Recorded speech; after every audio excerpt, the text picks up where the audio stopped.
Good evening दोस्तों, आज एक बार फिर हम लोग आप लोगों के लिए अपने वीडियो लेक्चर रिवीजन सीरीज का एक वीडियो लेके आए हैं, जिसमें कि आज हम लोग solution and colligative property chapter का प्रॉब्लम सॉल्विंग का बेसिक रिवीजन पैकेज दोस्तों लेके आए हैं। दोस्तों, इसके पहले वाले वीडियोस में मैंने आपको बहुत ब्रीफ में इस चैप्टर की थ्योरी आपको बताई थी कि कौन कौन से फॉर्मूले लगते हैं, उनमें किन किन चीज़ों का ध्यान देना है, उन चीज़ों का मतलब क्या है। तो जब हम लोग थ्योरी में गए थे तो वहां पे मैंने आपको बताया था कि इस चैप्टर में आई वेंट ऑफ फैक्टर एक बहुत बहुत इंपॉर्टेंट चीज है, जिसको हमने बहुत बढ़िया से दोस्तों फील करना है। आई के क्या फॉर्मूले होते हैं, कब लगते हैं, ये सब दोस्तों मैंने आपको बताया हुआ है। तो आज हम लोग इसी के कंटिन्यूएशन में आपको सवालों के द्वारा इन चीजों की और बेटर दोस्तों आपको अंडरस्टैंडिंग आज करवाते हैं। तो इस बेसिक वर्जन में हम लोग कुछ जेई मेंस लेवल की प्रॉब्लम, नीट लेवल की प्रॉब्लम का दोस्तों डिस्कशन करेंगे, जो कि हमारे लिए कंसेप्ट को समझने में बहुत ही अच्छे से हेल्पफुल होंगी। ठीक है, तो आइए चलिए दोस्तों हम लोग अपनी पहली प्रॉब्लम लेके आते हैं और जानते हैं उससे हम लोगों को क्या समझ में आएगा। हमारे पास हमारी पहली प्रॉब्लम दोस्तों सामने है। इस प्रॉब्लम को आइए जरा ध्यानपूर्वक देखते हैं। The went of factor for NiSO4 is 1.19. What would be its I if this salt were 100% dissociated? देखिए दोस्तों, वेंट ऑफ फैक्टर हमारे लिए बहुत बहुत इंपॉर्टेंट चीज होती है। मैं अगर आई के बारे में बताऊं तो आई के बारे में आपको तीन चीजें मैंने आपको बताई हुई कि अगर सल्यूट हमारा नॉन डिसोसिएटिंग होता है तो आई होता है 1। अगर सल्यूट टूटता है जैसे कि एसिड, बेस या सॉल्ट, तो आई हमारा होगा 1 से बड़ा। और अगर सॉल्ट हमारा या सल्यूट अगर हमारा एसोसिएट होता है, इट अंडरगो डाइमराइजेशन, ट्राइमराइजेशन या टेट्रामराइजेशन, पार्टिकल्स आकर के जुड़ रहे हैं due to some intermolecular force, तो आई हमारा होगा दोस्तों 1 से छोटा।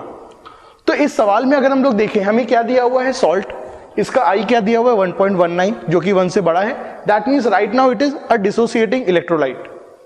लेकिन यहां पर एक चीज को याद रखना दोस्तों, कभी भी अगर आई हमारा फ्रैक्शन में होता है, पॉइंट्स में होता है, तो समझ जाइएगा वो जो हमारा सॉल्ट है that is a weak electrolyte. Weak electrolyte कभी भी पॉइंट में है 1.5, 1.25, 2.5, तो समझ जाना वो होगा वीक इलेक्ट्रोलाइट। क्यों? क्योंकि ऐसे केस में हमारा अल्फा 1 से छोटा होगा, और जब भी अल्फा 1 नहीं होता है तो आई हमारा श्योर है दोस्तों फ्रैक्शन में ही आएगा। हाँ, कैलकुलेशन से इत्तेफाक से आ जाए वो अलग बात है, बट आई अल्फा अगर 1 होता है तो आई इंटीजर में आएगा, और अल्फा अगर 1 नहीं है तभी आई हमारा पॉइंट में आएगा। तो यहां पे NiSO4 का जो आई है that is in point 1.19. That means NiSO4 right now is a weak electrolyte. Normally तो salts are strong electrolyte, but in this problem by seeing the value of i we can predict it's a weak electrolyte. तो i का formula अभी लगेगा दोस्तों 1 minus alpha plus n alpha, ये हमारा weak electrolyte में होता है फॉर्मूला, और अभी ये वैल्यू हमारी 1.19। दोस्तों यहाँ पे अभी अल्फा हमारा 1 से छोटा होगा तो इसको हम अननोन ही रहने देते हैं। n क्या होगा, NiSO4 किस में टूटेगा, 2 में। NiSO4 will break into Na+2 and sulphate -2। NiSO4 किस में टूटेगा, सो n क्या होता है, एक मॉलिक्यूल जब टूटता है तो कितने में टूटता है, so n is going to be 2 and alpha is this, so the answer comes out to be 1 plus alpha बराबर 1.19, alpha comes out to be 0.19, alpha comes out to be दोस्तों 0.19। So right now in this problem as we have predicted, alpha is going to be lesser than 1 because it's a weak electrolyte case. अब दोस्तों सवाल में हमसे क्या पूछा है, ये तो मैंने आपको सवाल को समझाया है, हम इसको भी करने की बात नहीं कर रहे हैं, हम अभी यहाँ पे रिवीजन की बात कर रहे हैं। हम सवालों के माध्यम से कंसेप्ट्स को दोस्तों विजुलाइज कर रहे हैं। अब दोस्तों अगर इस सवाल में हमको अल्फा बोला जाए कि अगर ये 100% डिसोसिएट होता तब आई क्या होता, तो ये दोस्तों अगर मैं जानना चाहूं तो इस केस में हमारा आई होगा 1 minus alpha plus n alpha, 1 minus alpha plus n alpha. अब 100% डिसोसिएशन का मतलब दोस्तों, 100% डिसोसिएशन मतलब अल्फा क्या होगा, 1, अल्फा होगा 1।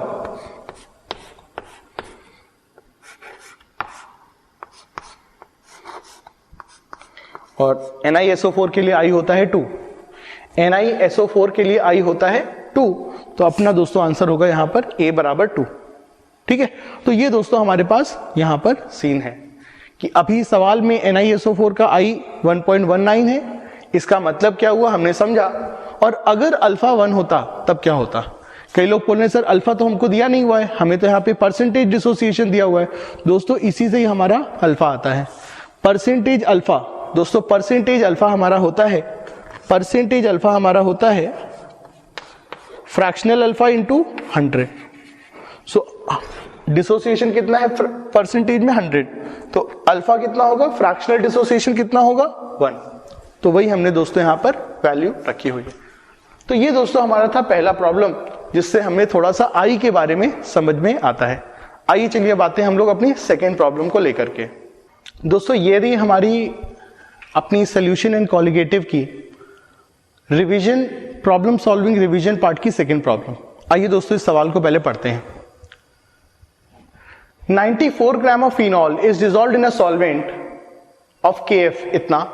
If the depression in freezing point observed is 7K, then find the percentage phenol that dimerise. दोस्तों इसकी जो ओरिजिनल प्रॉब्लम थी उसमें मैंने ये पाया कि weight of solvent was missing. तो मैंने इस सवाल को करेक्ट करते हुए मैंने यहां पे आपको वेट ऑफ सॉल्वेंट दे दिया है 1000 ग्राम। अब दोस्तों जरा यहां पर कुछ चीजों को समझिएगा। हमने आपको जो थ्योरी वाली वीडियो लेक्चर है उसमें आपको आई के बारे में बताया कि जब सल्यूट डिसोसिएट होता है तो आई 1 से बड़ा, और जब सल्यूट जुड़ता है तो आई हमारा 1 से छोटा होता है। इस सवाल में हमको जो आई दिया गया है जरा इसके बारे में बहुत ध्यानपूर्वक देखना है। दोस्तों इंफॉर्मेशन क्या है? Acetic acid, benzoic acid, phenol, they are acid. इनका आई 1 से बड़ा होता है, but the key point is इनका आई 1 से बड़ा होता है कब? When the solvent is water. The key thing is acetic acid, phenol, benzoic acid का आई 1 से बड़ा होता है in water, but if the solvent is non polar like benzene, hexane, तो वहां पे इनमें आई 1 से छोटा होता है बिकॉज दे अंडरगो डाइमराइजेशन। सो इस बात को दोस्तों याद रखना है। तो यहां पे यही वाला केस लगेगा क्योंकि सवाल में बोला है डाइमराइज। तो यहां पे क्या लगेगा? फॉर्मूला लगेगा डेल्टा TF बराबर आई KF into M।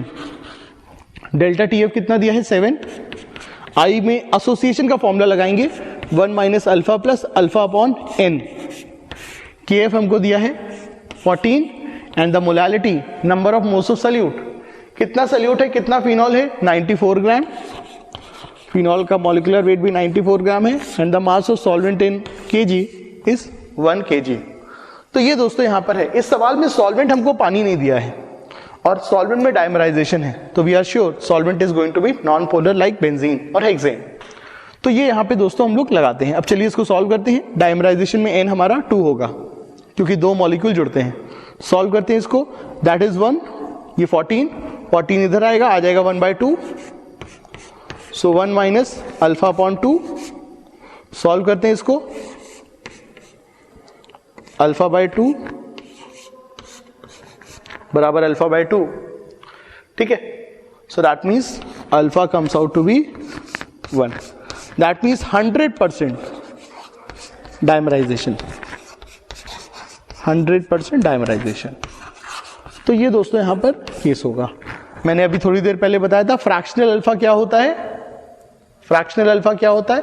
Percentage alpha बराबर फ्रैक्शनल अल्फा इंटू 100। तो वहां से हम लोग इसमें परसेंटेज में कन्वर्ट करना है तो 100 इसमें मल्टीप्लाई करेंगे तो परसेंटेज अल्फा आ जाएगा। तो इस तरह से दोस्तों हमारी ये सेकेंड प्रॉब्लम कंप्लीट होती है। दोस्तों ये रही हमारी तीसरी प्रॉब्लम। हम लोग अपने इस वीडियो लेक्चर में दोस्तों आप लोगों को सोल्यूशन एंड कॉलिगेटिव प्रॉपर्टी में किस तरह से दोस्तों सवालों के थ्रू अपना रिवीजन करें, ये दोस्तों हम आपको बता रहे हैं। दोस्तों इस सेकेंड प्रॉब्लम में क्या हमको दिया हुआ है मैंने बहुत ब्रीफ में दोस्तों आपके लिए लिखा हुआ है। देखिए दोस्तों सेकेंड प्रॉब्लम में क्या दिया है, हमारे पास एक सोल्यूशन है, उस सोल्यूशन में ए का कितना मोल परसेंटेज है ये हमको बताना है।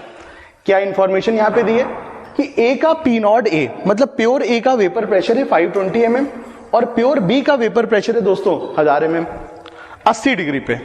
और इस सवाल में एक बहुत इंपॉर्टेंट इंफॉर्मेशन ये दी हुई है कि इस सोल्यूशन का बॉइलिंग पॉइंट भी दोस्तों 80 डिग्री सेंटीग्रेड है। तो इस इंफॉर्मेशन से हमको मोल परसेंटेज ऑफ ए दोस्तों हमको सोल्यूशन में निकालना है। चलिए दोस्तों इस सवाल को करते हैं। देखिए दोस्तों पहले तो आपको ये यहां पे समझना है कि यहां पर ए और बी दोनों के दोनों ही हमारे दोस्तों वोलेटाइल हैं, तभी तो इनके वेपर्स बन रहे हैं। तो अगर ए और बी दोनों वोलेटाइल होंगे तो मैंने आपको अपने पहले वीडियो में बताया है कि कौन सा हमारा फॉर्मूला लगता है। जब दो लिक्विड दिए होंगे तो पी सोल्यूशन का दोस्तों फॉर्मूला होगा पी सोल्यूशन बराबर P not A X A plus P not B X B. ये दोस्तों हमारा फॉर्मूला होता है। अब इस सवाल में हमको पी सोल्यूशन नहीं दिया है और एक्स से भी नहीं दिया है, तो ऐसा हम लोग कैसे करें? तो दोस्तों यहां पे एक जो छोटी सी इंफॉर्मेशन मेंशन्ड है, इस पे जरा ध्यान दीजिए। कोई भी सोल्यूशन बॉयल कब होता है? जब उस सोल्यूशन का वेपर प्रेशर एटमॉस्फेरिक प्रेशर के बराबर हो जाए। तो अगर ये सोल्यूशन 80 डिग्री पे बॉयल हो रहा है, तो इसका मतलब क्या है कि ये सोल्यूशन का वेपर प्रेशर 80 डिग्री पे 1 atm के बराबर हो जाएगा। दैट मींस 760 mm के बराबर हो जाएगा। तो यहां से आपको आ गया पी सोल्यूशन, तो रखेंगे इसको 760। अब पी नॉट ए की वैल्यू 520, मोल फ्रैक्शन ऑफ ए निकालना है, पी नॉट बी अपना है 1000, मोल फ्रैक्शन ऑफ बी क्या होगा 1 माइनस एक्स ए। अब इसको दोस्तों अगर हम लोग सॉल्व करेंगे तो हमारे पास एक्स ए की वैल्यू आ जाएगी और उससे हम लोग परसेंटेज एक्स ए भी दोस्तों निकाल लेंगे। तो इस तरह से दोस्तों हमारा ये सेकेंड प्रॉब्लम दोस्तों कंप्लीट होता है देते हैं, और वो कि नॉन वोलेटाइल होता है। तो वहां पे हमारे पास दोस्तों जो फॉर्मूला होता है वो ये होता है, पी सोल्यूशन बराबर P not solvent into X solvent, delta P मतलब लोअरिंग बराबर P not solvent into X solute, and delta P upon P not बराबर एक्स सल्यूट। तो अपने सारे प्रॉब्लम्स पे दोस्तों यही लगेगा। तो आइए चलिए दोस्तों जरा आते हैं इस सवाल में हमको क्या करना है। इस सवाल में हम लोग यूरिया की बात कर रहे हैं, और कहां डाल रहे हैं दोस्तों? यूरिया पानी में। सो पानी is liquid and urea is solid. तो यहां पे लगेगा हमारा solid salute in liquid solvent का केस, जहां पे हमारे पास ये 3 फॉर्मूले होते हैं। अब दोस्तों यहां पे हमको ये देखना है कि कौन सा फॉर्मूला हमारे लिए उचित रहेगा। दोस्तों इस सवाल में हम लोगों को वेपर प्रेशर का परसेंटेज डिक्रीज दिया गया है, and that is 25%। What does it mean? What is the meaning of this? इसका मतलब यह है change in vapour pressure upon original pressure into 100 बराबर 25%। वेपर प्रेशर में इतनी गिरावट आई है, कितनी गिरावट आई है? 25% की। सो यहां से क्या पता चला? Delta P upon P not solvent कितना होगा दोस्तों? ये आ जाएगा हमारा 1/4, और ये होता किसके बराबर है? That is equal to X solute. तो ये हमको यहां से पता चल गया। तो हमको मिल गया दोस्तों मोल फ्रैक्शन ऑफ सल्यूट। इस सवाल में हमको मिल गया मोल फ्रैक्शन ऑफ सल्यूट। अब इससे हमको निकालना क्या है? Weight of urea. मान लेते हैं हमने W ग्राम यूरिया डाली है, तो मोल फ्रैक्शन ऑफ यूरिया क्या होगा? W upon 60 upon W upon 60 plus 100 upon 18। तो ये दोस्तों हमारे पास मोल फ्रैक्शन ऑफ यूरिया का फॉर्मूला होगा। अब ये हमारे पास वैल्यू है, और इसको हम लोग सॉल्व कर लेंगे तो हमारे पास वेट ऑफ यूरिया दोस्तों आ जाएगा, जिसको अगर हम 100 ग्राम पानी में डालेंगे तो इतना हमारा दोस्तों वेपर प्रेशर डिक्रीज होगा। तो इतना दोस्तों हमारा था solution and colligative properties chapter का बेसिक प्रॉब्लम सॉल्विंग रिवीजन। दोस्तों हमने इस पैकेज के द्वारा आपको इस चैप्टर में जो वेरियस फॉर्मूलेज लगते हैं उनको बताने की कोशिश की है, और अपनी थ्योरी वाले वीडियो लेक्चर को कॉम्प्लीमेंट करने की कोशिश की है। दोस्तों ये हमारी एक कोशिश है कि अपने सारे दोस्त, जो भी बच्चे IIT JEE एंट्रेंस एग्जाम या फिर नीट एंट्रेंस एग्जाम के लिए तैयारी कर रहे हैं, तो उनको दोस्तों तैयारी के दौरान जो प्रॉब्लम्स आती है कि उनको रिवीजन पे दोस्तों बार बार उनको ध्यान देना होता है। मेरा पर्सनल मानना यह है कि इस तैयारी के इस क्रूशियल 1 साल में आपको 12th के बच्चों को रिवीजन पे बहुत ज्यादा फोकस देना चाहिए, और फिजिकल केमिस्ट्री में आपको ज्यादा से ज्यादा प्रॉब्लम लगानी है। दोस्तों केमिस्ट्री के साथ लोग सोचते हैं कि उन्हें रटना पड़ता है, भूल जाते हैं। हम जो चीज अप्रैल में पढ़ते हैं वो हम जुलाई में याद नहीं रहती है। दोस्तों भूलना तो देखिए सबके साथ है, लेकिन अगर हम थोड़ा समझे रहेंगे तो उसके बाद आपको याद करने की जो अमाउंट है वो बहुत कम हो जाता है। तो आप पहले बहुत ध्यानपूर्वक पढ़िए, और उसके साथ आपको एक काम करना है कि आपको हर चैप्टर का एक पन्ने का रिवीजन मटेरियल आपको तैयार करना है, और उस एक पन्ने में आपको अपने सारे चैप्टर के इंपॉर्टेंट फॉर्मूले वगैरह लिख लेने हैं, और उस एक पन्ने को आप दोस्तों 40 बार रिवाइज करिए। कम से कम 20 बार, 30 बार, 40 बार, 50 बार रिवाइज करते हैं, तब कोई चीज क्यों भूलेगी। आप हर हफ्ते में हर चीज को रिवाइज करिए। पूरा चैप्टर तो नहीं रिवाइज कर सकते, लेकिन वो एक पन्ने का मटेरियल रिवाइज कर सकते हैं। इसीलिए दोस्तों मैंने सोचा कि मैं अगर एक छोटे से वीडियोस बनाऊं, छोटे छोटे वीडियोस 10, 15, 20 मिनट के, उनसे आपका रिवीजन दोस्तों बहुत जल्दी हो सकता है। आप इनको बार बार नेट पे देख सकते हैं या फिर डाउनलोड कर लीजिए, तब देखिए, वो आपके ऊपर है। सो आपको दोस्तों रिवीजन पे ध्यान देना है, क्योंकि जेई में मेरे को ये लगता है दोस्तों, जेई में या नीट में कोर्स सिलेबस बहुत बड़ा है, तो अगर आप सारा सिलेबस अगर आपका तैयार रहता है तो आप श्योर शॉट दोस्तों आप अच्छे से दोस्तों रैंक के साथ चीजें क्लियर कर सकते हैं। सो इसी कोशिश में दोस्तों हम लोगों ने ये आपके लिए वीडियो लेक्चर सीरीज रखी है। दोस्तों मैं आपको 3 चीजें और बताना चाहूंगा जो ये तैयारी के समय आपको ध्यान देनी है। आपको केमिस्ट्री के पॉइंट ऑफ व्यू से किसी भी चीज को छोड़ना नहीं है, क्योंकि इस समय जो पैटर्न चल रहा है दोस्तों, कहीं भी दोस्तों कोई भी इंफॉर्मेटिव छोटे छोटे चैप्टर से इंफॉर्मेशन आस्क की जा रही है कई बार, और हमको केमिस्ट्री बहुत ज्यादा स्कोरिंग होती है, तो इसमें हमको 80%, 85%, 90% तक दोस्तों सवाल करने हैं विद 90% एक्यूरेसी। तो आप कोई भी चैप्टर छोड़िए मत, हम आपको हर चैप्टर के दोस्तों वीडियोस देंगे। पूरा सिलेबस कंप्लीट रखिए, चीजों को बार बार रिवाइज करिए। मैंने बोला एक चैप्टर को पूरे साल भर में 40 बार रिवाइज करेंगे, दैट मीन्स एक महीने में आपको 3 बार रिवीजन करना होगा। सो रिवीजन कॉन्स्टेंटली होता रहे, पूरा सिलेबस हमको कंप्लीट करना है, और दोस्तों पूरे साल भर एक पॉजिटिव एटीट्यूड के साथ, एक बहुत बढ़िया के साथ हम इतनी मेहनत कर रहे हैं, हम प्रॉपरली स्मार्ट वे में वर्क कर रहे हैं, जैसा सर हमको बता रहे हैं हम वैसे तैयारी कर रहे हैं, तो क्यों नहीं अपना सिलेक्शन होगा। एक पॉजिटिव एटीट्यूड अपने अंदर दोस्तों हमेशा बना के रखेंगे। ये पॉजिटिव एटीट्यूड कब आएगा, जब आप पूरे ऑनेस्ट रहेंगे अपनी मेहनत के साथ। सो पूरी मेहनत के साथ अपना हार्डवर्क करिए, ये हमको अपनी जिंदगी का सबसे ज्यादा हार्डवर्क इस समय करना है। सो बहुत बढ़िया से दोस्तों हार्डवर्क करते हैं, हार्डवर्क से हमको पॉजिटिव एटीट्यूड आएगा, और एक स्मार्ट वे में जैसे हम आपको बता रहे हैं वैसे अगर हम तैयारी करेंगे तो आई एम श्योर दोस्तों भगवान हम लोग को बहुत अच्छी रैंक के साथ सेलेक्ट करेगा, और हम सब लोग दोस्तों अपने पेरेंट्स के लिए, अपने टीचर्स के लिए बहुत अच्छा दोस्तों एक अच्छा सा मोमेंट दोस्तों उनके लिए पेश करेंगे। तो इसी के साथ दोस्तों इस वीडियो को मैं दोस्तों खत्म करता हूं, ठीक है। ऑल द बेस्ट बच्चों।